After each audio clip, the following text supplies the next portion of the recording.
Thursday, December 31st, 1925. 100 years ago. 150 dry agents here for New Year's Eve. Buckner warns revelers that possessing liquor is crime, sees a nightclub. Raids hang over others, but spectators sell tickets at big profit to avoid at the rendezvous rumored wet. Buckner yesterday, in an announcement which left no doubt as to the policy of the Prohibition Enforcement Force in New York City during the New Year's Eve celebration, stated that 150 Prohibition agents would be on duty throughout the city tonight to see that the national Prohibition law was not violated. To discourage any attempt to evade the law by the device of selling tickets to private parties, he said that possession of liquor, whether for sale or not, would be regarded as a violation. He said that he expected to see the nightclubs, which have been rumored wet, raided if liquor was found. The most elaborate and expensive party is said to be at the Rendezvous, which has been extensively advertised as a private party, to which tickets were sold at $25 a plate. Many tickets, however, were resold yesterday at prices ranging from $50 to $100. Federal agents are said to have been detailed to watch the Rendezvous and other places suspected of violating the law. It was stated by officials yesterday that special attention would be paid to nightclubs and restaurants that had previously been raided. Continued from page 1, column 4. Virtually all the nightclubs, hotel dining rooms, and restaurants have made reservations to the limit of their capacity. The management of a nightclub near Fifth Avenue said that it had received 3,300 requests for reservations, but could accommodate only 300 persons. Each of the 300 had to be identified to the satisfaction of the management before he could pay his money and get his ticket. Mr. Buckner's roundup of alleged diverters of industrial alcohol, in connection with which 40 warrants were issued recently, netted 7 more prisoners yesterday. The search for others is going ahead. 23 persons have been arrested to date.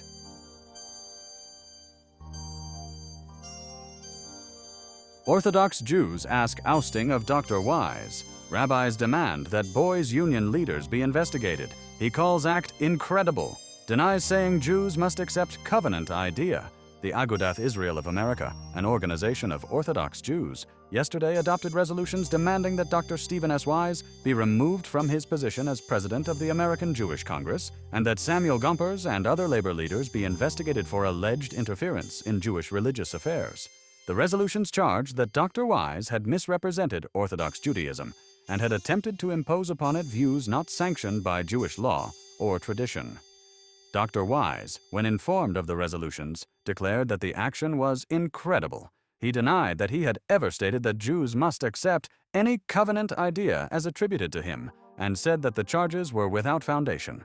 Rabbi Israel Rosenberg, speaking for the Orthodox group, asserted that Dr. Wise had acted without authority and had ignored the rights of Orthodox Jews. He insisted that the movement represented a widespread sentiment among traditional Jewish leaders.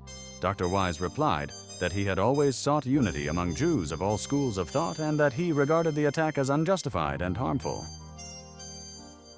Expect Alaska's climate to stay warmer as a result of continued volcanic eruptions. Anchorage, Alaska, December 30th.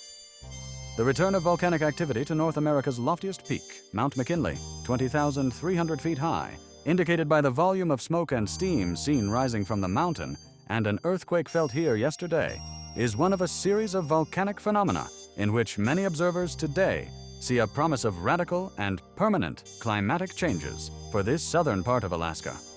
Since Mount Shishaldin, in the Aleutians, 500 miles southwest of Mount McKinley, erupted on November 11th, this region has experienced a spring-like November and December unparalleled in the memory of the oldest inhabitant. Streams usually frozen at this season have remained open, and in place of the usual snowbound landscape is green vegetation. The affected area covers several hundred square miles, all along Cook Inlet, to the northwest of which Mount McKinley rises, and far up into the valley of the Susitna River. Anchorage had a Fahrenheit temperature of 28 degrees above on Christmas Day, when the mercury usually is around 0. Since the Shishaldin blow-off, the warm air from Cook Inlet's heated waters has caused considerable melting of large glaciers. Observers believe that subterranean fires are gnawing their way northward, producing temperatures below the ocean surface which, like the Gulf Stream and the Japan Current, cast their warming influence inland.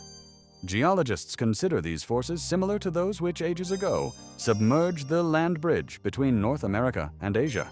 And while no such major alteration is probable now, many think the end of former bitter winters in this part of Alaska may be permanent. The New York Times, published Thursday, December 31st, 1925.